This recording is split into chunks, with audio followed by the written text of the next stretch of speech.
Les doy la más cordial bienvenida al lanzamiento del libro Dignos, Crónica del Estallido Social, de Pablo Ortúzar, investigador del Instituto de Estudios de la Sociedad y del Centro de Políticas Públicas UC. Agradecemos la presencia de todos y todas ustedes esta mañana.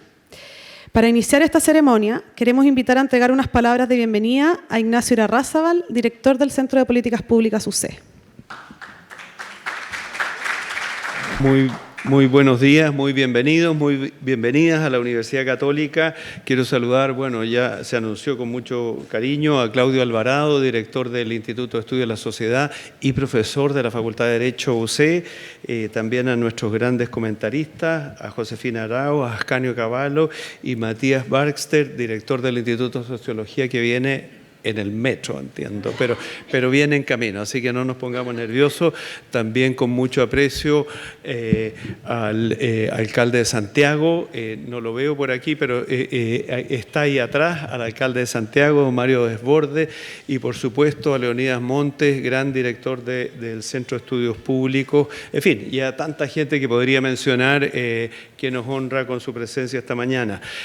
No quiero hablar del libro porque eso es parte de los comentarios, así que no voy a hablar de eso. Quiero decir un par de cosas respecto de Pablo Ortúzar, por una invitación del entonces rector Ignacio Sánchez. Pablo fue invitado a colaborar a la UC como investigador del Centro de Políticas Públicas, y durante esos meses de trabajo Pablo nos hizo un aporte bien importante. Su doctorado en la Universidad de Oxford sobre las raíces judeo-cristianas del principio de subsidiariedad, la verdad que me quedó un tema que me quedó bastante grande en lo personal, una entelequia difícil para mí de entender, pero en ese momento era justo el debate del proceso constitucional y pudimos estrujar un poco la sapiencia de Pablo para precisamente hacer una discusión importante sobre un debate sobre el rol del Estado social versus el Estado subsidiario, un tema muy de fondo, muy importante para la institucionalidad política de Chile. Y entre medio, Pablo hizo dos papers bien interesantes, uno de ellos publicado en el Journal of Social Philosophy y otro paper más que conversa fuertemente con el libro que presentamos. Además, tampoco perdió el tiempo haciendo un libro bien interesante que se llama Títulos de Cartón, donde cuestiona el avance en la cobertura de la educación superior en Chile.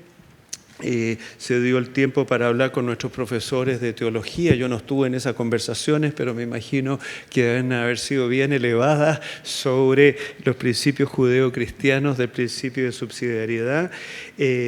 Y además Pablo colaboró con nosotros en una afición, no me atrevo a decir que es un hobby, todo el tema de la numismática. Algo alcancé a aprender de su sapiencia, muy interesante cómo un objeto físico puede llevarlo a uno a entender la historia, cómo algo tan simple, entre comillas, como una moneda, la expresión que está ahí refleja un contexto cultural, un contexto histórico, así que por lo menos en esa beta también Pablo sigue colaborando con nosotros en este gabinete numismático de la universidad. Así que 1.000.000 de gracias, Pablo. Estoy seguro que el libro Dignos va a ser un libro muy importante porque el tema del estallido social es un tema que todavía la comprensión sociológica, política que tenemos de él no lo tenemos muy claro, y espero que tu libro nos ayude a resolver esa incógnita. Muchas gracias. Hago propios, digamos, los saludos de Ignacio Irarrázaval, a todos quienes nos acompañan, autoridades, profesores, el autor, alcalde de Desbordes. Muchas gracias a todos por estar aquí. Me corresponde dar algunas palabras de bienvenida a nombre del IES, del Instituto de Estudios de la Sociedad, un lugar que más que estrictamente un trabajo, o más que solo un trabajo, es ante todo una comunidad intelectual con vocación pública al alero de las humanidades y las ciencias sociales. Esta comunidad nos ha permitido a muchas personas combinar dicha vocación de incidencia y reflexión pública con las labores propias de la academia, y la trayectoria de Pablo Ortúzar es fiel reflejo de ello. Pablo, como ustedes saben, y como de algún modo ya se recordaba las palabras de Ignacio, es un destacado columnista de opinión y nunca dejó de serlo mientras vivió largos años en el Reino Unido, donde estudió un doctorado en política en la Universidad de Oxford. En el intertanto, Pablo ha escrito, editado y traducido varios libros, tanto por la editorial del IES como por otras casas editoriales. Y en paralelo ha ejercido labores de docencia e investigación en distintas universidades, incluyendo, por supuesto, su paso por el Centro de Políticas Públicas de la Universidad Católica, que hoy nos acoge. En este marco debe entenderse la publicación de Dignos, Crónica del Estallido Social, como un libro que entrelaza la creatividad e inquietudes de su autor con el esfuerzo más amplio de la comunidad intelectual del IES, una comunidad que respalda, impulsa y potencia las ideas de sus integrantes. Esto último ocurre en distintos niveles, pero en virtud del tiempo solo voy a subrayar dos. Por un lado, la reflexión sobre la crisis de octubre, sus antecedentes y consecuencias ha sido una línea de reflexión permanente de nuestro instituto a lo largo de los últimos años. Y nosotros tenemos la convicción que vale la pena seguir explorando todo lo que ocurrió en torno a octubre. De algún modo, la coyuntura política del país así lo confirma casi cada semana. Por otro lado, nuestro equipo, y en particular Josefina Araoz y Josefina Poblete, dedicaron muchas horas a la labor de revisión y mejora del texto de Pablo, conversando que en ese plano el trabajo del IES también tiene una dimensión colaborativa y de comunidad. Naturalmente, yo no soy el llamado a comentar el libro que hoy nos convoca, aunque ganas no me faltan, pero para eso tenemos un panel de lujo. Así que solo me voy a limitar a decir que esta obra probablemente decepcionará a quienes quieren reducir el estallido a una sola de sus dimensiones, y ahí reside quizás la principal riqueza del texto. La apuesta de Pablo Ortúzar por poner los hechos de octubre por delante del lector mediante el registro de la crónica ayuda a recordar el fenómeno en toda su complejidad. En las páginas de Dignos asoman la protesta social, sin romantizarla, pero tampoco sin negar su magnitud. Asoman también la destrucción, el vandalismo y el pillaje que observamos en octubre. Asoman también las actitudes desleales, mezquinas, yo diría antidemocráticas, de la oposición de la época, pero sin negar ni desconocer las dificultades y errores del gobierno del expresidente Piñera.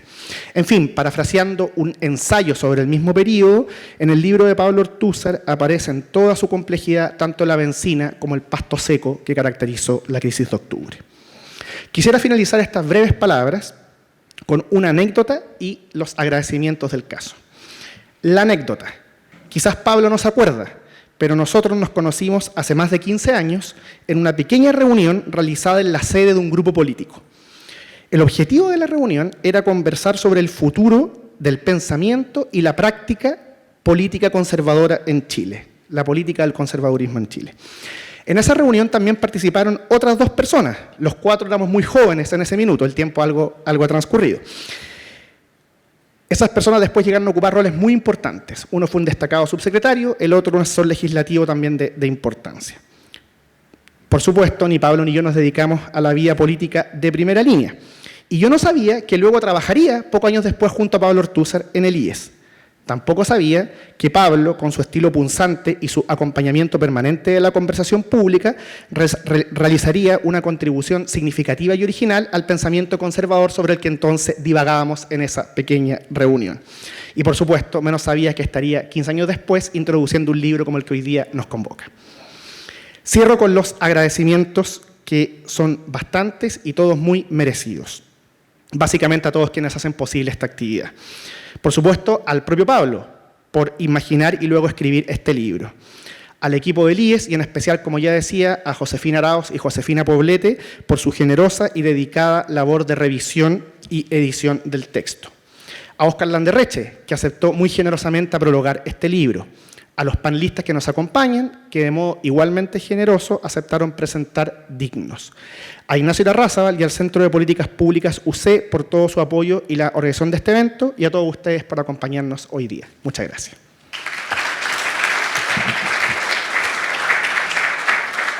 Luego de estas palabras iniciales, pasaremos a la presentación del libro y a la conversación en torno a sus principales ideas. Nos acompañan 3 destacados invitados que ofrecerán su punto de vista y comentarios sobre la obra de Pablo Ortúzar. Invito a pasar adelante a Matías Barksted, director del Instituto de Sociología UC, Josefina Araoz, subdirectora del IES, y Ascanio Cavallo, Premio Nacional de Periodismo. También invitamos a pasar adelante a Pablo Ortúzar. Para poder tener algo de control sobre el tiempo, yo les voy a hacer una seña a los comentaristas cuando lleven 10 minutos. Vamos a partir por Josefina. Adelante, Josefina. Bueno, muchas gracias. Me sumo a los agradecimientos que han dado Claudio e Ignacio, a quienes asisten acá y a quienes han hecho posible esta actividad, a Pablo por este libro que hemos podido acompañar desde el IES y es un orgullo estar presentando hoy día. Saludo también a Ascanio, mi compañero de radio además, cada semana, así que una alegría también estar con él, y todavía no saludo a Matías porque el pobre no ha llegado, así que debe estar pasando calor en el metro. Dignos, crónica del estallido social, es, como se advierte en su título, una crónica del estallido social. Pero hay algo de trampa allí, pues al leerlo nos daremos cuenta de que no es solo sobre el estallido. Es también una reconstrucción de sus condiciones, de las fases previas en que se delimitaron los marcos que para el 18 de octubre terminarían de cristalizar. Esa es una primera tesis no explicitada de este texto. La radicalidad y carácter de sorpresa innegable que tuvo la crisis de octubre no implica, sin embargo, que haya sido pura novedad. Muchos elementos que allí se revelan venían ya configurándose, fuera en el tiempo largo o corto, como herencia de los denominados 30 años o del segundo gobierno de Sebastián Piñera. Puedo, de hecho, contar un tras bambalinas a propósito de esto último, con el perdón de Pablo Ortúzar, que no sabe que voy a contar esto. En sus inicios, este libro tenía una primera parte dedicada justamente a hacer una suerte de síntesis de los 30 años cuestionados por el discurso dominante para el estallido, con la que el autor intentaba en alguna medida situar y explicar la crisis, mostrar su propia interpretación de las deudas efectivas de la política chilena, del malestar de la sociedad chilena. Era una forma también de seguir dialogando con una parte de la derecha que se resistió, y no sabemos si sigue haciéndolo, a mirar justamente ese malestar. Esa parte salió del texto final porque el relato dejaba de ser una crónica, convertía el libro en otra cosa, incluso en dos cosas diferentes. Pero es interesante recordarlo porque prueba esta primera idea que planteo. Hacer una crónica del estallido exige ir más atrás. Nos demanda situar al 18 de octubre en una cadena más larga. Si no, no hay modo de explicarlo, parece decir el autor, o al menos esa parece ser la manera de ir desentrañando lo que en alguna medida sigue siendo un enigma. Por eso el autor hace una crónica. Él mismo lo dice, lo mueve la necesidad de desentrañar y entender fijando hechos. No con una pretensión de neutralidad impostada, sino como un ejercicio comprensivo. Al modo de los primeros cronistas de América, esta forma de narración se mueve por la intención de que hechos impresionantes no se olviden, pero antes de ello, que podamos siquiera identificarlos. Cuando la novedad y radicalidad inundan el presente, todo se confunde, se emborrona.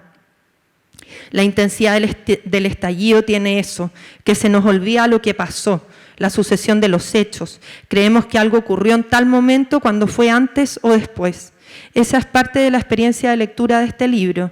También quizás, por qué no decirlo, del propio proceso de escritura. Estar todo el tiempo en un estado de asombro, porque no recordabas esa línea de tiempo, porque no recordabas tal o cual hecho, porque no te calza el sentimiento que aún experimentas rememorando con lo que lees, o porque no recordabas que cosas así pasaron. Y del asombro se pasa también entre medio al enojo. Ese es el espíritu que mueve a esta crónica, a esta fijación de hechos que su autor estructura en 3 fases con sus respectivos ritmos. El antebellum para el primer año del presidente Piñera, que sin embargo en el relato alcanza hitos del movimiento estudiantil del 2011, del primer gobierno de Michelle Bachelet, incluso de la elección de Ricardo Lagos. Momentos en los que se va instalando cierta hipótesis crítica en la izquierda respecto de lo hecho en los años de la Concertación y donde se va evidenciando también su propia crisis. Este antebellum, como insinúa el nombre, es también la etapa previa en que se van articulando, preparando entre sí los distintos hilos identificados por el autor, que se unen y explotan juntos para octubre. Expresiones de crisis sociales importantes y el consecuente enojo ciudadano, una izquierda decidida a negarle todo al gobierno, un gobierno cometiendo errores importantes en el manejo de las dificultades, un movimiento social en configuración, donde todo a ratos parece anticipar, dar señales de lo que podía venir. Luego viene, en una segunda parte, el estallido mismo, 2 intensos meses llenos de caos, desorientación, violencia, deslealtad, enojo fundado, miedo, en fin. El momento en que aparece también lo peor de todo y de todos, con un nivel de detalle que por momentos agobia y donde la referencia latente y constante de esta crónica más se explicita, que es otra crónica, la escrita por Simon Schama sobre la Revolución Francesa, un acontecimiento que ha sido invocado para explicar todo el desarrollo, el más noble, de las sociedades modernas, pero que termina convertido en algo estéril, que se mueve por el despliegue vacío de la violencia, incapaz de conducir a algún lugar o a lugares que valgan la pena. Schama acompaña el libro como una sombra, como la otra tesis escondida de esta crónica. Pueden haberse abierto caminos que nos terminen llevando en algún momento a algo mejor, no lo sabemos, pero respecto de lo ensayado por los actores involucrados, respecto del efecto evidente e inmediato de esos hechos, así como de las interpretaciones que se volvieron entonces dominantes, no parece posible sacar conclusiones demasiado esperanzadoras o optimistas. No hubo, aparentemente, en esos hechos, guía u orientación que pudiera tomarse para pensar qué había que hacer. Y quienes creyeron hacerlo, como la izquierda, mostraron también sus peores caras. Es en esa etapa de la crónica de Pablo donde también adquieren protagonismo distintos actores de muy diverso origen que impactan al autor porque de pronto asumen papeles determinantes en el desenvolvimiento de los hechos, mostrando que los momentos de crisis son también momentos de mucha agencia, relevantes de reconstruir porque permiten, en medio de las justificaciones por las causas largas que explican los hechos, asignar responsabilidades y exigirlas, aunque sea 5 años después. Esta segunda etapa del libro, cierra con el acuerdo del 15 de noviembre, no porque concluyan allí la violencia o la crisis, sino porque se inicia otra fase a nivel institucional, se abren procesos nuevos que aspiran a conducir lo ocurrido. La última parte del libro no relata esos procesos que merecerán su propia crónica, pero sí describe cómo sigue instalada una actitud de la oposición que mostrará en un momento tan vulnerable como una pandemia su peor cara. Aquí el autor sugiere la hipótesis de que el estallido solo termina, y por eso cierra ahí su crónica, por la imposición coercitiva del encierro, por la fuerza de hechos naturales que obligaron a silenciar las calles. Sin pandemia, la crónica de este libro tal vez tendría que haber continuado. Los límites del relato de Pablo prueban que en su lugar de cronista el autor no reclama neutralidad, aunque sí aspire honestamente a una reconstrucción fidedigna. El inicio y el final del hecho de los acontecimientos están impuestos desde afuera, por parte de quien narra. Siempre ocurre así, y autores recelosos del determinismo al que tienden las ciencias sociales, como Hannah Arendt, advierten allí en esa imposición una suerte de negación del carácter contingente e impredecible de los hechos.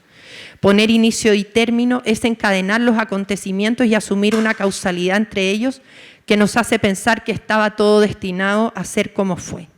La advertencia es sugerente, pero no implica que debamos renunciar a poner esos límites, porque no podemos comprender de otro modo.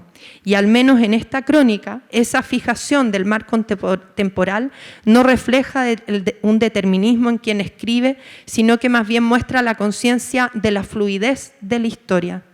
En su elección de situar el arranque de la crisis antes del 18 de octubre de 2019 y luego cerrar inesperadamente a mediados del 2020, el autor prueba que esos límites son parte de la disputa abierta por la interpretación de esa crisis, que es necesario seguir conversando y justificando esos marcos para terminar de entender qué significó ese acontecimiento, qué lo gatilló, por qué se dio de ese modo.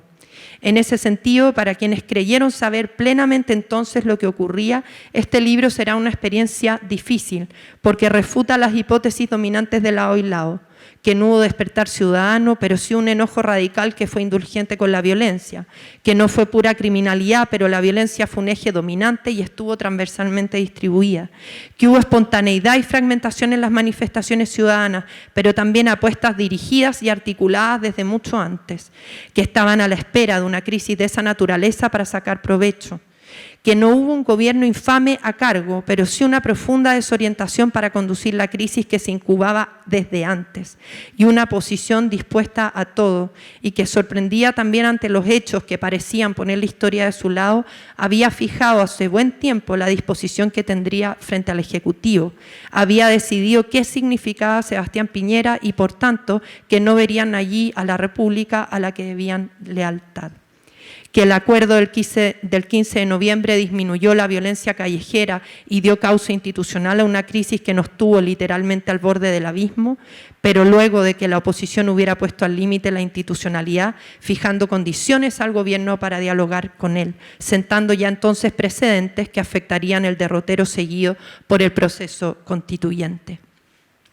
No hay mucho heroísmo ni grandeza en los hechos relatados, tampoco una evidencia clara de si las cosas debieron hacerse distinto, o al menos, si así fuera, de cómo tendrían que haber sido. Porque es cierto, como dice el autor, que el estallido mismo no parece haber dado muchos frutos y que hoy seguimos situados en los problemas que allí se expresaron. Pero es cierto también que las apuestas emprendidas fueron más o al menos distintas de lo que quisieron y pretendieron sus ejecutores, que no pudieron hacer con ellas lo que hubieran querido y que eso va abriendo espacios de agencia para enmendar el rumbo, aunque no sepamos si contaremos con alguien que logre hacerlo algún día. Voy cerrando, prometo. Que este libro llegue en medio de una elección presidencial en que se disputan los líderes de dos sectores que condujeron los procesos constitucionales, justificados como canalización de la crisis de octubre y sin embargo fracasados, le da un valor diferente a este texto. Hace un año habría sido un trabajo más en el marco de las interpretaciones del estallido mismo, que cumplía entonces su primer quinquenio. Ahora, en cambio, sin quererlo, aparece como insumo para que, volviendo a lo que ocurrió en ese periodo, tomemos nota de los desafíos que tenemos por delante, porque seguimos caminando allí. Terminó el estallido hace un buen tiempo y, como advierte Pablo hacia el final, el octubrismo también fue luego derrotado, y eso tiene su propia historia. No obstante, es innegable que las personas que lo apoyaron entonces, las grandes mayorías, ahora hablamos del votante obligado, que hoy miran con distancia y enojo la violencia desplegada y los procesos institucionales ofrecidos, siguen igual de recelosas de la política, desconfiadas, aunque más convencidas de que no hay que tomar riesgos, de que la apuesta nos dejó al borde del abismo. Y eso no es necesariamente esperanzador. Su enojo del 2019 no era solo por una política con dificultades para resolver los conflictos, sino que traía consigo demandas muy profundas que evidencian problemas graves y de difícil solución. Todas ellas siguen ahí a la espera. Es probable que llegue a la moneda un sector que creció emplazando a la izquierda por el modo en que pretendió encabezar la resolución de esta crisis, y a una derecha que habría sido ingenua y cobarde. Puede ser pertinente escuchar sus razones, pero este libro ayuda a recordar que ninguna interpretación maniquea de la crisis permite captar la complejidad de lo ocurrido. Como dice su autor, el estallido fue muchas cosas, lo dijo también Claudio. Y esa multiplicidad de dimensiones puede ser fácilmente olvidada por quienes aspiran a desechar demasiado rápido los eventos de octubre como un mero desvío ya superado por un triunfo cultural probado por las urnas. La sociedad chilena ha mostrado cómo cambia rápidamente, aunque no arbitrariamente, su ánimo, así como sus apoyos y adhesiones políticas. Eso exige cautela, prudencia y virtudes que hasta ahora han sido escasas. Hay que seguir intentando comprender lo que allí pasó, porque han sido diagnósticos severamente equivocados los que en parte nos han impedido salir de la crisis y que pueden con igual facilidad conducirnos a otras nuevas. Y no es claro que en los favoritos para el 14 de diciembre haya uno más preciso. Tendrán que demostrarlo. Algo parecido ocurre con la oposición, quizás en un desafío más difícil. Si acaso es cierto lo dicho por el presidente Boric, de haber aprendido las lecciones respecto de cómo actuar con el adversario en momentos críticos, eso solo podrá confirmarse cuando vuelvan a ese lugar. cuando tengan que demostrar que son capaces de ofrecer una oposición leal, que reconoce la legitimidad del adversario y que por lo mismo está dispuesta a ver y reconocer en él a la República cuando está en el poder. Pablo Ortúzar se inspiró también en una referencia literaria que explicita a Óscar Landerreche en su presentación del libro El corazón de las tinieblas de Joseph Conrad, y la experiencia de su protagonista, que emprende un viaje en busca de la liberación de las convenciones y cinismos de su sociedad, solo para encontrarse con el horror latente de una supuesta naturaleza que nunca es tan ingenua e inocente como se pretende. Así, perdón, me perdí.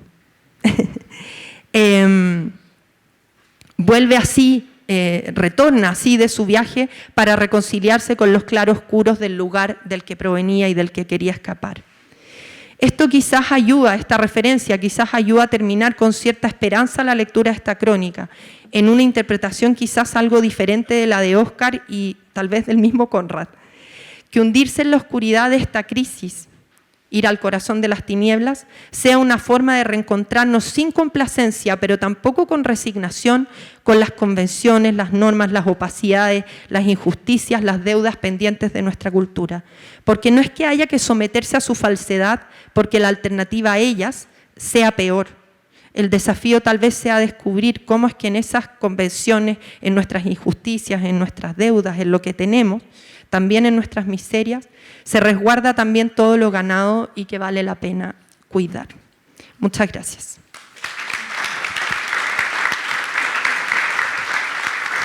Josefina me ha ahorrado una buena parte de la tarea, describiendo la estructura del libro, su desarrollo, en fin. Como por supuesto que ya todos saben, este libro se llama Dignos, ¿verdad? Y parece que esa palabra, o en esa palabra, se sintetiza no el fondo, sino la principal consigna de la gran conmoción de octubre del 19. La dignidad es una gran consigna de combate porque implica una lucha superior, ¿verdad? Una lucha por vivir la vida como ser humano. En el mundo natural, nadie más que los seres humanos reivindica la dignidad. También es una gran excusa, sobre todo cuando no existe un motivo común, un mismo reclamo, una misma demanda. ¿Qué nos une?, se pregunta el sujeto. No será el vandalismo, ni la violencia, ni la juerga, que carecen de poder cohesionador. La dignidad tiene ese poder. De manera que yo no termino de pergeñar si este título es una síntesis o una ironía, y quizás sean las dos cosas al mismo tiempo, puede ser, ¿no? Mientras ustedes lo deciden cuando lean el libro, yo por ahora quisiera detenerme un momento en el subtítulo más bien, Crónica del estallido social. De acuerdo con la definición de la Academia de la Lengua, una crónica es una narración histórica en que se sigue el orden consecutivo de los acontecimientos, o sea, hay una linealidad de relato, digamos, ¿no? Lo que remonta esta palabra hasta textos muy antiguos, de 6 o 7 siglos o más. En épocas más recientes, en el periodismo llamamos crónica a un relato más extenso que una noticia y quizás más breve que un reportaje, aunque estas definiciones difieren según medios y usos. Pero la crónica, así entendida, tiene la virtud de crear un marco que uno no vio mientras los acontecimientos ocurrían. No estrictamente una realidad desconocida, sino la inserción de pequeños fragmentos de la realidad en un contexto que los alumbra como si fuesen nuevos. Y entonces aparecen las corrientes sumergidas, las tendencias, incluso las intenciones, y se crea la oportunidad de evaluar muchas cosas. Por ejemplo, la lucidez, el coraje, la agudeza, la perspicacia y todos sus contrarios, de personas a las que es difícil comprender mientras las cosas suceden. En las épocas remotas que abarca la definición de la RAE, al término crónica se añadía a veces el de relación, para subrayar que además de un orden cronológico, se trata de sucesos verdaderos, comprobables.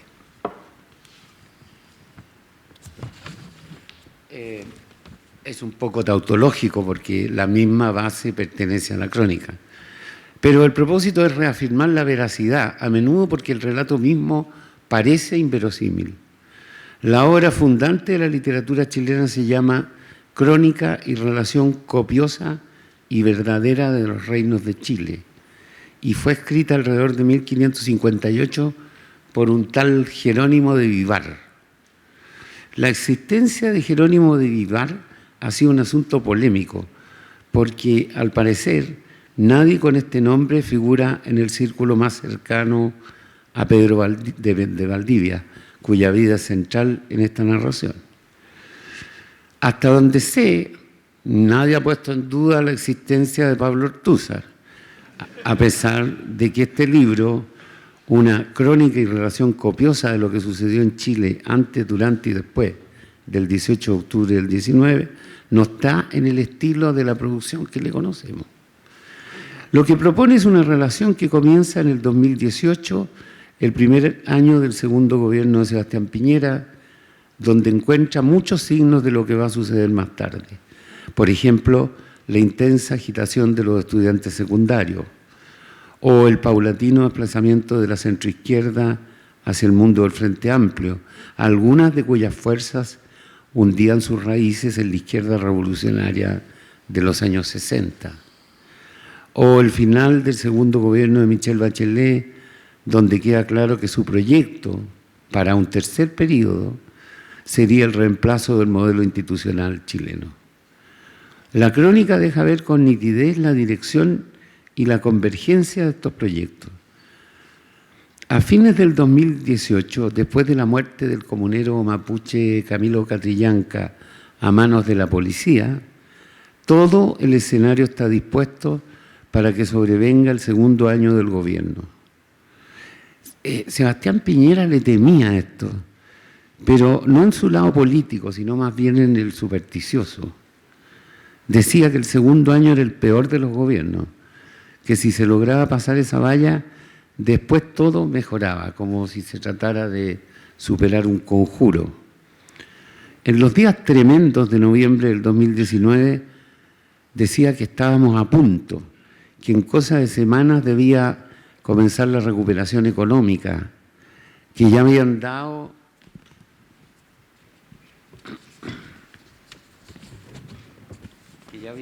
esas señales los gastos inusitados de las fiestas patrias y el récord marcado por el reciente Cyber Monday. Vuelvo atrás. A fines del 2018, las fuerzas políticas ya están preparadas.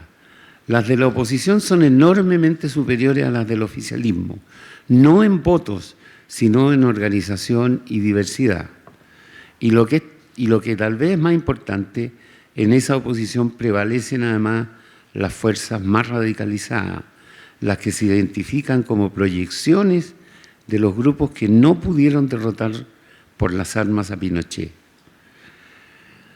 A mediados del 2019, esa preparación ya ha madurado. Por ejemplo, en agosto, antes de las estupendas fiestas patrias, ya está constituida la Mesa de Unidad Social, el grupo de organizaciones variopintas, que será la que llame a las peligrosas jornadas de huelga nacional solo unos meses más tarde. Como nota Ortúzar, la lista de grupos de esta mesa es interesante, porque ya se ven en ella los integrantes de los actos del metro y de la lista del pueblo en la Convención Constitucional. A este periodo, Ortúzar lo denomina antebellum, antes de la guerra, lo que describe bien el proceso de agrupación de fuerzas y motivos que es propio del momento en que se prepara un choque bélico. Quienes lo preparaban ya lo sabían. Quien no lo sabía era el gobierno, que más bien insistía en minimizarlo y confiar, como el propio presidente, en que ya llegaría la bonanza, como si esa fuera la magia necesaria para meter al genio de nuevo dentro de la botella. La velocidad fue creciendo en el segundo semestre del 2019 hasta iniciar su detonación el 14 de octubre, el primer lunes en que se hacen masivas las evasiones estudiantiles en el metro. Esto ya ha sido estudiado por quienes buscaron explicaciones para el ataque sobre el metro, pero ese enfoque, la verdad, sirve poco para el resto del movimiento. Lo que sucede a partir de ese momento se parece más a un torbellino que a una lucha organizada en contra de un enemigo bien identificado. La fuerza que simboliza al enemigo son los pacos, contra los cuales se rayaban miles y miles de consignas ofensivas, insultantes y amenazantes en los muros de todo Chile. He sostenido en otras partes que la prensa chilena abandonó su deber al dejar de cubrir lo que ocurría en las calles. Quiero precisar bien esta idea. La prensa dejó la calle porque fue intensa y masivamente amenazada por los manifestantes, principalmente en la Plaza Italia, pero también en todos los puntos donde hubiese algún disturbio. Esto también lo registró Ortúzar, recordando que en algunos casos las amenazas condujeron a la capitulación de los medios. De manera que los periodistas destinados a la calle no hacían más que proteger sus vidas, tal como los medios protegían sus instalaciones. Pero esto no es desconocido. Toda muchedumbre enardecida es peligrosa para la prensa. Los exaltados solo aceptan ser mostrados en facetas heroicas y nunca sienten que eso se les garantiza. Prefieren atacar. De manera que no culpo a mis colegas, pero tampoco nos puedo exonerar de responsabilidad. El libro más revelador publicado después del estallido fue Siete Cabezas, de Iván Poduje, que hizo lo que deberíamos haber hecho nosotros, seguir en los días posteriores al 18 la pista de los hechos más violentos, simplemente recorriendo los lugares y observando sus entornos. Hacemos esto con mucha frecuencia y es inexplicable que no lo hayamos hecho en esos momentos críticos. Tenemos ahora más libros. Hemos ido armando el puzzle de lo que pasó en La Moneda, en el Instituto Nacional de Derechos Humanos, en la Fuente Alemana, en los locales vandalizados de la Plaza Italia, en numerosos casos que han sido investigados por la policía, por la justicia, pero nos faltan muchos más, nos faltan muchos detalles más, los de las poblaciones de la zona sur de Santiago, las regiones, los colegios del centro, ciertos partidos políticos, ciertas figuras repetidas en la Plaza Italia, la primera línea, los del que baila pasa, bueno, y de las Fuerzas Armadas, que en lo principal abandonaron al presidente. Esta es una discusión más larga, pero si se quiere pruebas de contexto, hay que leer este libro. Lo abandonó también el COSENA, el Consejo de Seguridad Nacional. Y no digamos el Parlamento, donde la oposición ejercía su mayoría con ganas apenas disimuladas de suplantar al Poder Ejecutivo. Pero investigar estas tareas obviamente no estaban en el proyecto de Pablo. Lo que está, este recuento ordenado, metódico, agudo, es suficiente para arrojar una nueva luz sobre la organicidad, el diseño, la no espontaneidad de la violencia que se tomó el país entre octubre del 2018 y enero del 2019, o marzo, prefieren algunos. No se necesitan conspiraciones externas, no se necesita una milicia entrenada. El estallido no es una planificación perfecta, ni siquiera muy meditada, pero no es tampoco un fenómeno dominado por la improvisación ni por el situacionismo. Hay gente que se sumó a la ola, por ejemplo, muchos artistas, como en cualquier cosa excitante, pero no son los que importan. Para divisar, para entrever a los que importan, Ortúzar ha recurrido a una fórmula muy sencilla. Cada vez que nombra a alguien que no sea conocido, con escasa figuración pública, agrega un breve currículum, muchas veces a pie de página, unos datos que ayudan a delinear cuáles son sus motivaciones, cuáles sus raíces, cuál es su futuro. No se puede alegar inocencia después de estas notas, como intentaron hacer más tarde muchos integrantes de la Convención y el Consejo Constitucional que formaron la larga resaca del estallido. En fin, la crónica y relación sigue y uno se da cuenta de que fueron tiempos asombrosos, que cada cosa que ocurría parecía aspirar a superar al anterior. El libro es más elocuente de cuanto yo pueda reseñar aquí. Iré, por tanto, al desenlace, pero no a las conclusiones de Ortúzar, que merecen una lectura detenida, separada, sino algunas de las cifras que dejó el estallido. Coincido con Pablo en que este fenómeno no se limitó a octubre, sino que se extendió hasta el año siguiente, en los primeros meses, y además con el proyecto de regresar recargado en marzo. Lo que lo detuvo no fue un acto político, ni la reforma de la Constitución, ni ningún acto institucional, sino la pandemia. E incluso en estas condiciones hubo quienes intentaban seguir, ¿no? Escuchemos a Isquia Siches, presidenta del Colegio Médico, en esta ejemplar recomendación profesional el 26 de mayo del 2020. Comillas, si se va a protestar, hacerlo a 2 metros de distancia con todas las medidas de aislamiento. Cierre comillas. El balance, entre el 18 de octubre del 2019 y el 31 de marzo del 2020, hubo 19.284 eventos violentos con un total de 29.660 detenidos, es decir, un promedio de 1,5 detenidos por evento. De estos detenidos, el 82% eran menores de edad.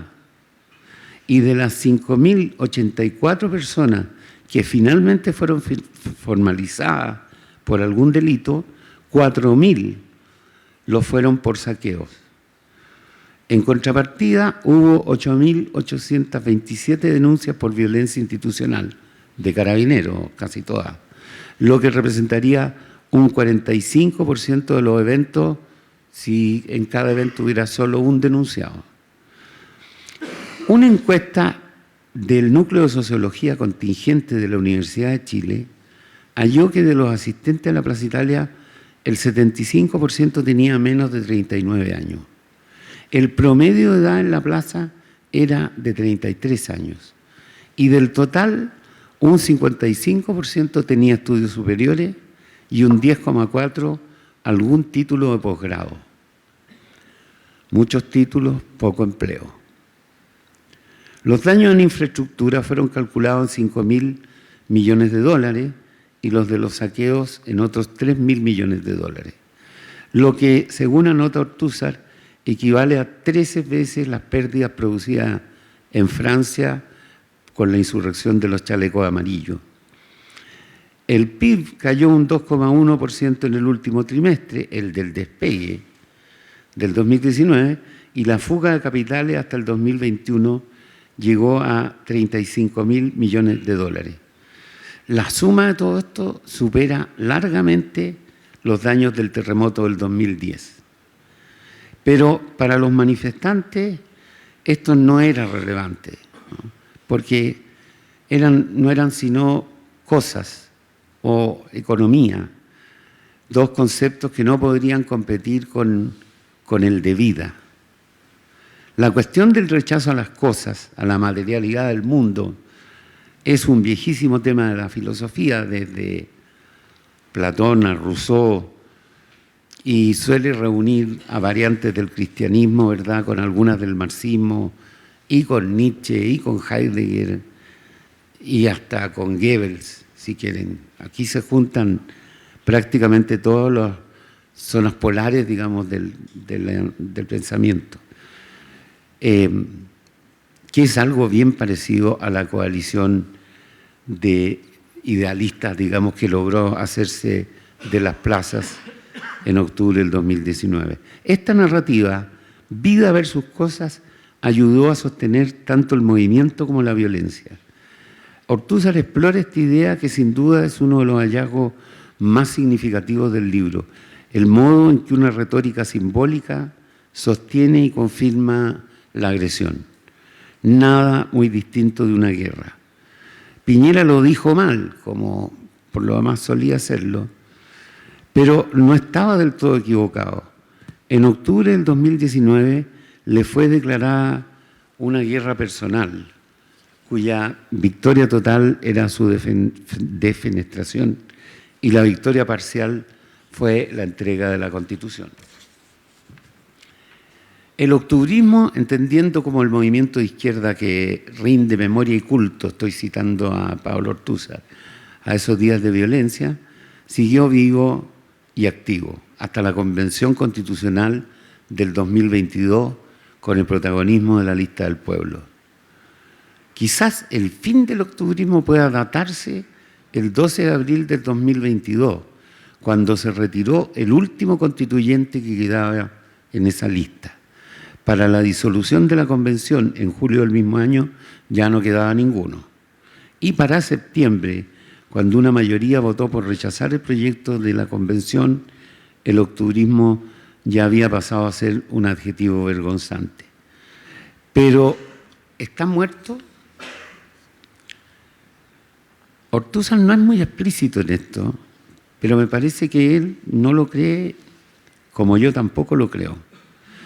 Las frustraciones y los dolores que expresó todo este movimiento caótico tenían raíces más profundas y más complejas de lo que interpretaron los partidos de izquierda y los agitadores mismos de la Plaza Italia. Si es verdad que las recientes elecciones reflejaron un cambio de clivaje referido a octubre del 2019 y ya no al clivaje dictadura-democracia, entonces será preciso buscar esas frustraciones allí donde estén antes de que se vuelva a acumular el gas. Muchas gracias. Bueno, parto disculpándome por el atraso, tuve un imprevisto familiar por ahí, pero acá estamos. Y en forma, bueno, y también agradezco, por supuesto, la invitación a venir a comentar el libro de Pablo. Y en forma no premeditada ni coordinada, yo voy a plantear como algunos comentarios más como teóricos, entonces que vienen a complementar los comentarios de Josefina y Ascanio. Así que enhorabuena por la coordinación espontánea. En términos generales, el libro es muy dinámico, es muy entretenido, aunque es estresante leerlo, ¿no? Pero logra con gran parsimonia y con mucha fluidez hacer un recuento de día a día de lo que iba pasando. Y entonces es bien interesante por la experiencia emocional de uno como lector de ir reviviendo todos esos hechos que por lo menos en mi caso personal quedaron como parcialmente codificados en mi memoria, ¿no? Como que no estaban claros, algo de omnibulación y de desorden mental. Entonces venir a leerlo de nuevo ya por sí mismo, ya solo eso creo que es razón suficiente para ir a leer el libro. Pero donde me gustaría comentar, tengo 3 o 4 comentarios, son más de corte teórico. En fondo, creo que el libro también aporta como, esto, perdónenme la sutilidad, pero insights, ¿no es cierto?, conceptuales, como puntos, tesis, hipótesis conceptuales que también nos iluminan y enriquecen la forma de comprender el fenómeno llamado estallido social. Entonces, me gustaría como mencionar algunos. Una primera como insight conceptual que me parece muy interesante es lo que mismo Pablo dice que es la tesis fundamental del libro, que es que la violencia hacia la propiedad pública y privada es una forma de reivindicar la dignidad humana por sobre el valor material de las cosas. Eso me llamó mucho la atención y me quedé pensando mucho rato, y tiene como un raigambre weberiano bastante claro, en el sentido de que, de mirado desde fuera, uno creo que es muy fácil o es plausible evaluar o juzgar el estallido social como un momento como de irracionalidad colectiva, ¿no? Donde había violencia desatada en las calles, élite política absolutamente polarizada. Más rato les voy a comentar algunos tweets que encontré por ahí dando vueltas que son realmente impresionantes. Y que también quiero profundizar ese ámbito más adelante. Pero entonces, ¿cómo entendemos esto? Y desde una lógica beberiana, la violencia adquiere sentido y no es meramente pura racionalidad porque tiene un fin la violencia, que es justamente reivindicar la dignidad humana o dignidad social de las personas. Entonces, es en el sentido beberiano que toda acción social tiene un propósito. Yo busco algo a través de mi acción. Y a pesar de que uno puede eventualmente mirar el estallido como muchas acciones individuales y racionalidad, había un propósito. Ahora, que uno comparte el propósito es otra pregunta, es harina de otro costal, pero es acción social con propósito. Y eso yo creo que es un elemento bien importante para entenderlo. Así que un elemento es ese. Un segundo elemento que me pareció muy interesante y reivindicando a aquellos que tienen alguna familiaridad con sociología chilena y particularmente de la generación que me antecede de la católica, reivindicando el trabajo de Pedro Morandé, Pablo afirma que el estallido social no solo es un fenómeno político, sino también es un fenómeno festivo, cúltico, ¿no es cierto? Diría Octavio Paz, de rajarse, ¿no es cierto? De irse al chancho, de expresarlo todo, de dejar todo en la calle, ¿no? Una forma como de buscar sentido en el dilapidar todo, ¿no? Eso es bien interesante. A mí me hizo mucha resonancia nuevamente con mis propias memorias del estallido. Y por ahí alguna vez me paseé por Plaza Italia, también por Plaza Ñuñoa en algunos eventos. Y claro, la dimensión festiva era impresionante, ¿no es cierto? Habían bandas de rock tocando en Plaza Ñuñoa, o bandas de todo tipo. Había una cosa de mucha exaltación, mucho entusiasmo, muchas sonrisas. Un estado como fervoroso, colectivo, que reivindica justamente la visión que Pedro Morandé y Octavio Paz y otros autores más, ¿no es cierto?, han dado de lo festivo como un elemento distintivo del ethos cultural latinoamericano. Pablo dice, estamos ante un evento dominado principalmente por lógicas rituales, ancladas en la presencia, en el encuentro frente a frente con el otro, y no ante un acontecimiento dominado por la razón en el cual la violencia opera como herramienta para conquistar un programa. Esto vuelve el estallido en algo distinto a una revolución política en el sentido ilustrado del término y lo acerca más al fenómeno del carnaval. Eso es bien interesante.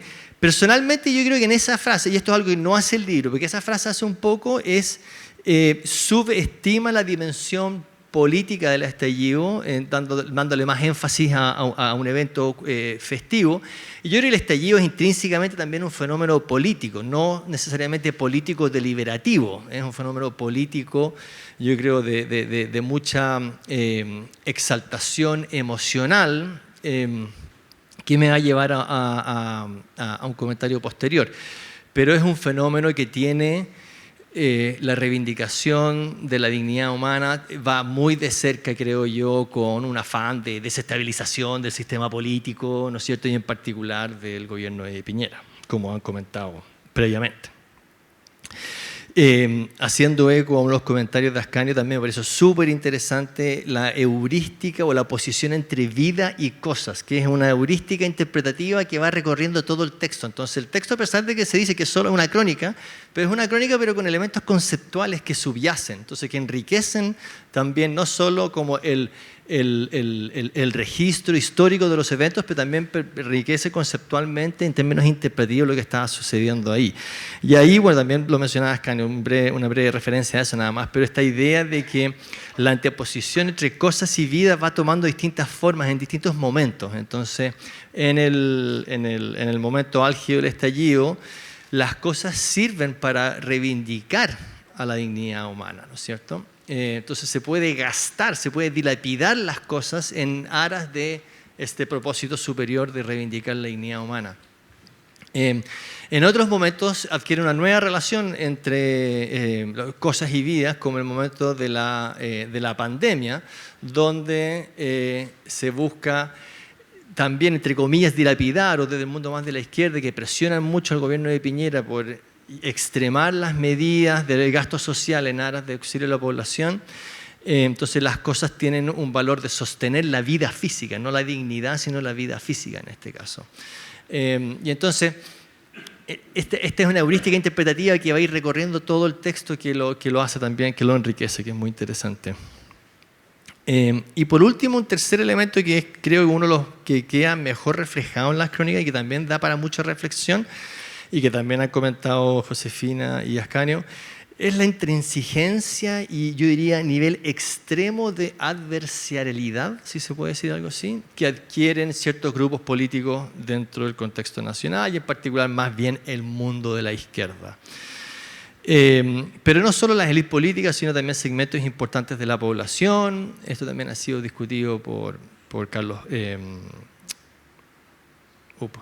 rector de la UEP, por favor, Carlos Peña, ¿no es cierto?, respecto al rol de los intelectuales, ¿no es cierto?, en el estallido, donde hubo también cierta adhesión irreflexiva a las demandas sociales, y por ahí un elevado nivel de justificación de la violencia hacia carabineros o hacia el ataque a la propiedad pública o privada.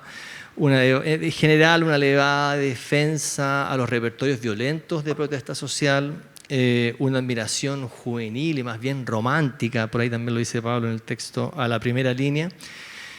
Y Pablo, yo creo que hace una cosa que es muy importante para lograr entender, porque a mí lo que me surge a partir de este como registro histórico bien contundente de esta adversarialidad, me surge como sesgo disciplinar desde la sociología, bueno, ¿cómo explicar ese auge tan fuerte de la adversariabilidad política entre grupos en un momento determinado? ¿Por qué el sesgo endogrupal versus el exogrupo se vuelve tan fuerte? ¿Cómo lo explicamos? ¿Cuál es el micromecanismo sociológico que da cuenta de eso, ¿no?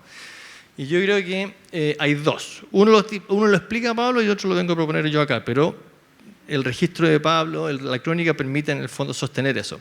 Pero antes de un par de como tweets que uno rápidamente puede encontrar en internet para como recordar el nivel de adversarialidad, ¿no? Entonces nuestro actual ministro de Hacienda, Nicolás Grau, plantea que en Twitter todo esto, pacos asesinos, el pueblo tiene derecho a odiarles, cita.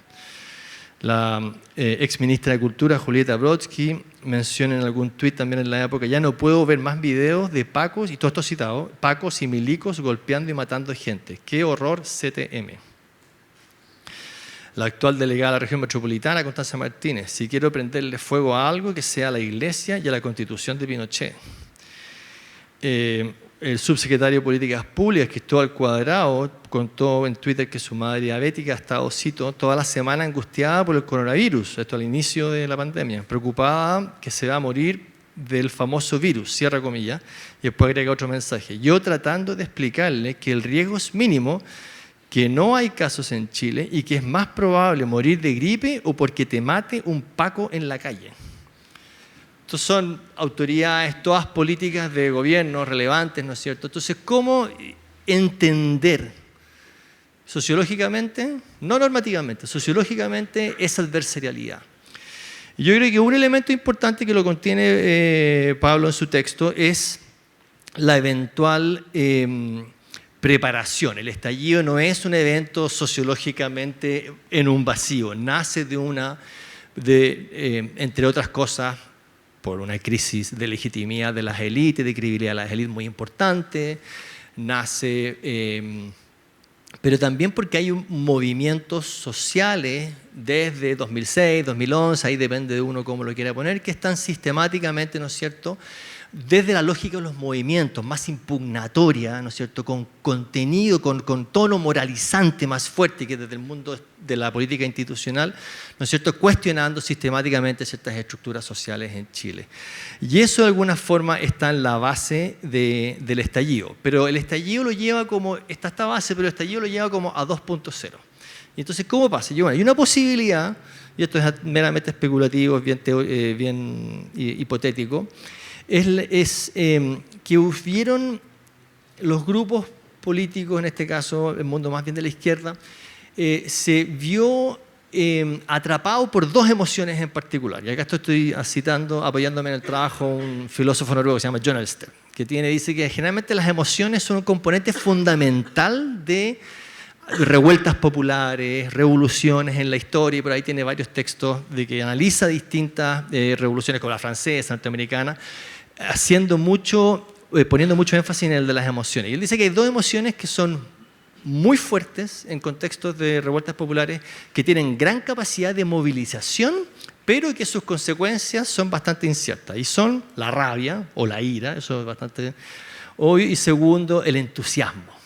Bueno, y el caso de la ira es bastante más obvio, pero la ira, en el estallido social hay mucha rabia, ¿no es cierto? Hay mucho ánimo impugnatorio de cuestionar el estado de las cosas. No podemos olvidar de que antes del estallido tuvimos Cabal, Penta, SQM, colusión de pollos, colusión de cerdo, colusión de papel higiénico, el caso La Polar. Tuvimos un sinfín de escándalos de corrupción sistemáticamente que erosionaron mucho la credibilidad de las élites políticas, sociales y culturales, creo yo, en este país. Entonces, está en la base, y eso el estallido como que lo exacerba como fenómeno colectivo, llevando a un estado generalizado de mucha ira. Y eso la ira moviliza, la ira lleva a las calles, ¿no es cierto? Pero la ira también hace actuar en forma impulsiva. Desde uno, si se mete en el mundillo de la psicología cognitiva, la ira gatilla un sentido acentuado de percepción de control y de certidumbre sobre el mundo. Yo, a través de la ira, tengo más percepción de que puedo dominar el mundo y que lo puedo, por ende, transformar y cambiar a mi antojo. Sobreestimo de alguna forma mi capacidad de impacto. Y yo creo que eso está en la base de las reacciones que vimos muchas veces en el estallido. La segunda es el entusiasmo, que también es un poderoso motor de acción colectiva, es enteramente socialmente contagioso. Uno cuando está una persona al lado de una persona que está como entusiasmada, como uno que también se entusiasma un tanto, ¿no es cierto? Pero el entusiasmo también puede, y esto creo que es más interesante todavía que el caso de la ira, el entusiasmo también puede llevar al razonamiento sesgado, particularmente sobreoptimista, que yo creo que resulta que Chile se puede cambiar de noche a la mañana, de que las estructuras, los niveles históricos de desigualdad son intencionales, de que esto se puede llegar y transformar a través de algunas políticas sociales o de un nuevo pacto social que surge en forma casi espontánea.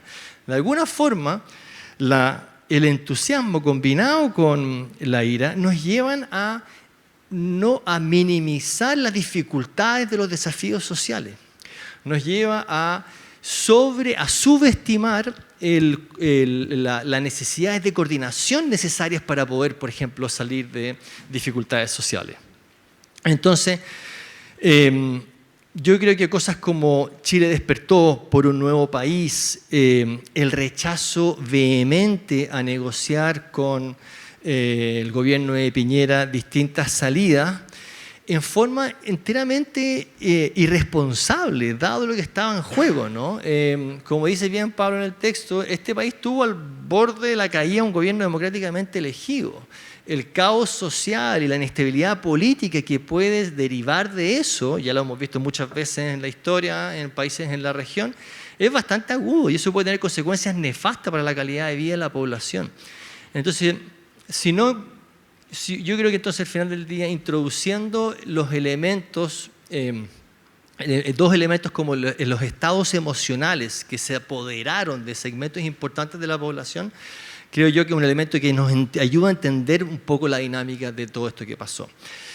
Y para concluir entonces, si es que, y esta es como una gran duda que yo me he dado dando vuelta mucho y que Pablo también creo que está muy presente en el libro, es que si es que lo que nosotros vivimos en ese periodo de tiempo, las demandas sociales que se expresaron en ese periodo de tiempo, están de alguna forma muy influenciadas por estados emocionales de alta exaltación y de estados emocionales de alta agitación, ¿cuánta veracidad le debemos dar a esas demandas sociales para orientar las políticas públicas en un país?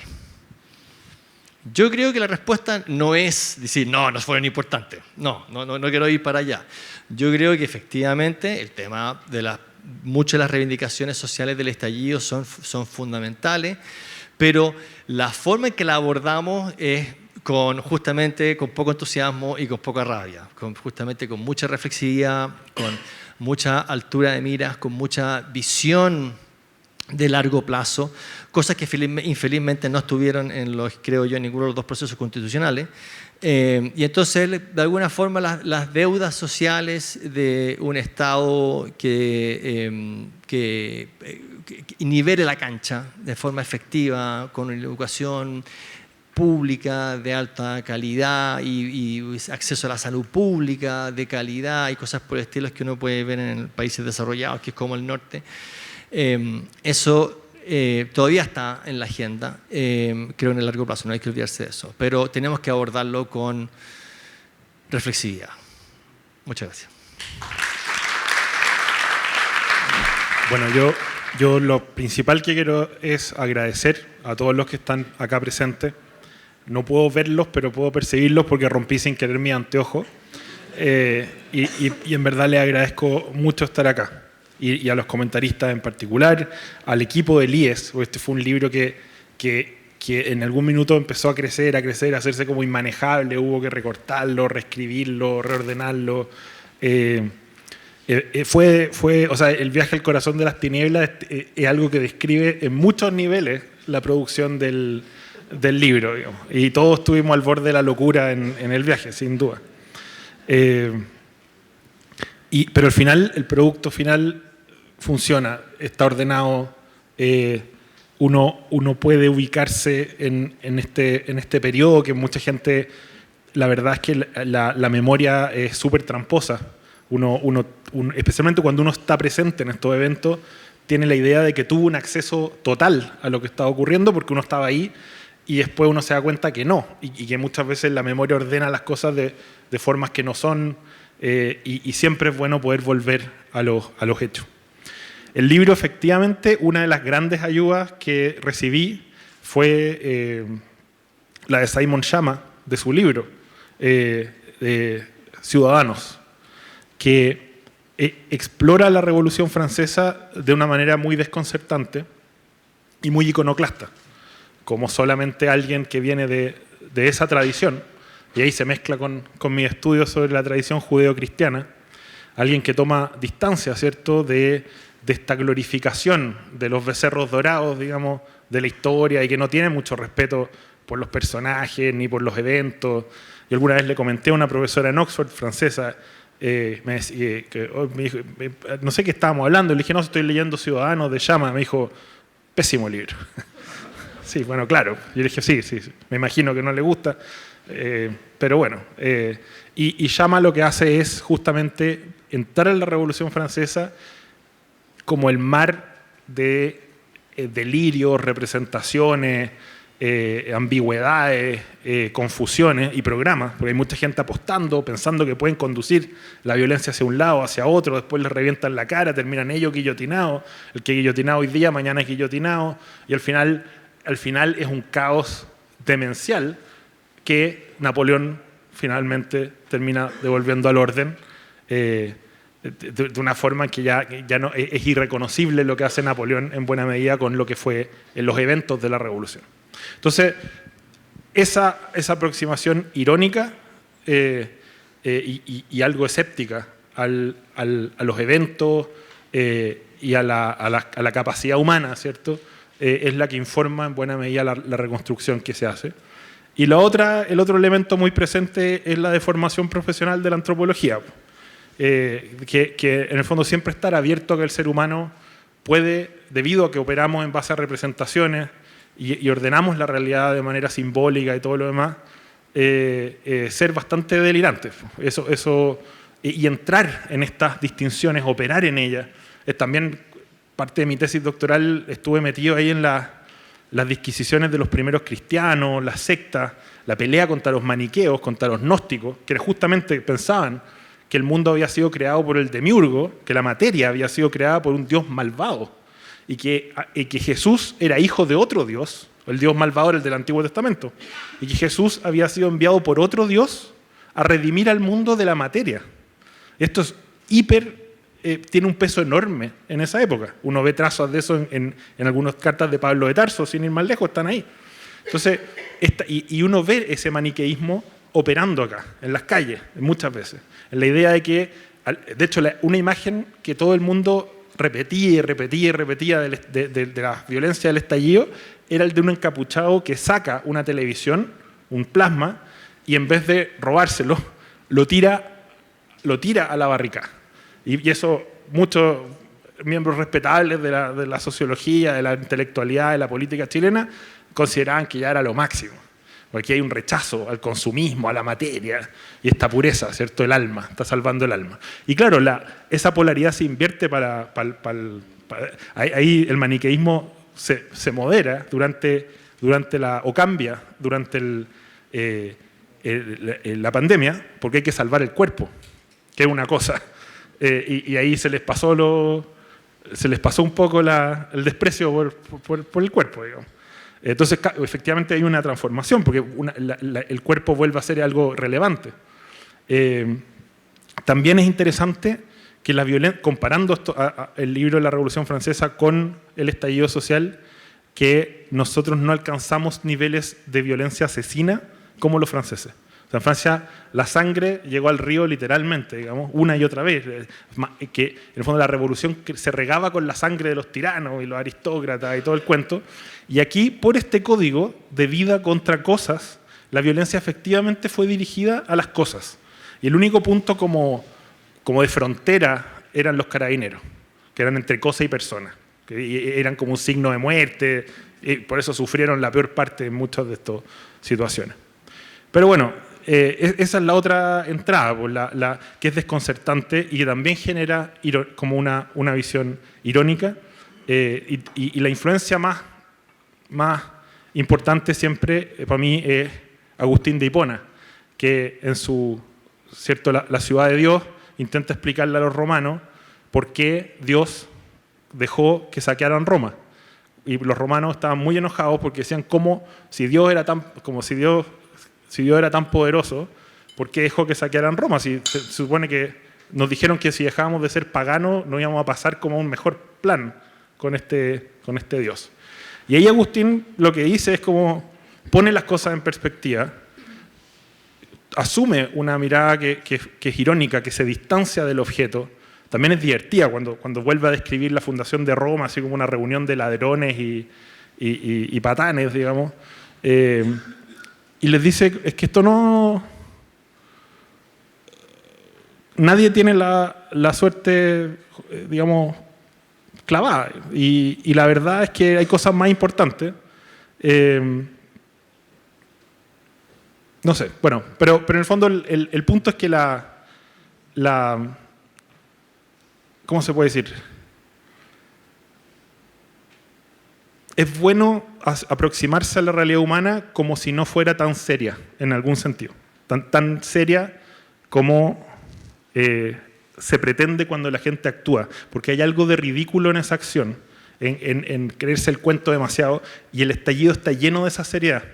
En el fondo hay fiesta, efectivamente, pero en los actores hay una seriedad que a rato es abismante. Por ejemplo, con esto cierro, la cena cero, que fue el año nuevo de la primera línea. Estaban todas estas organizaciones y hermanos.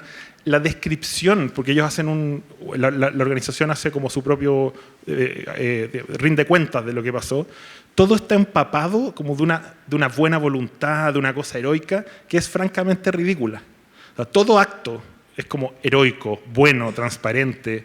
Entonces, los que estaban tirándole piedra a los carabineros y los otros les llevaban completos por detrás y todos se amaban y se abrazaban. Y era como una épica, así como una epopeya ridícula de bondad en contra de la materia, de los poderosos y de todo este cuento. Entonces, contra esa seriedad agobiante de hechos que en realidad son ridículos, la ironía y el escepticismo son la cura. Y ahí la clave que el profesor Landerreche toca en el prólogo es muy correcta. O sea, cuando uno se sumerge en esos mundos, vuelve y vuelve a donde estaba, uno entiende por primera vez dónde uno está, en algún sentido, porque uno ya deja de ser tan exigente y de tomarse tan en serio la propia situación y los eventos que la rodean. Y eso es muy importante. Eso. Muchas gracias por venir.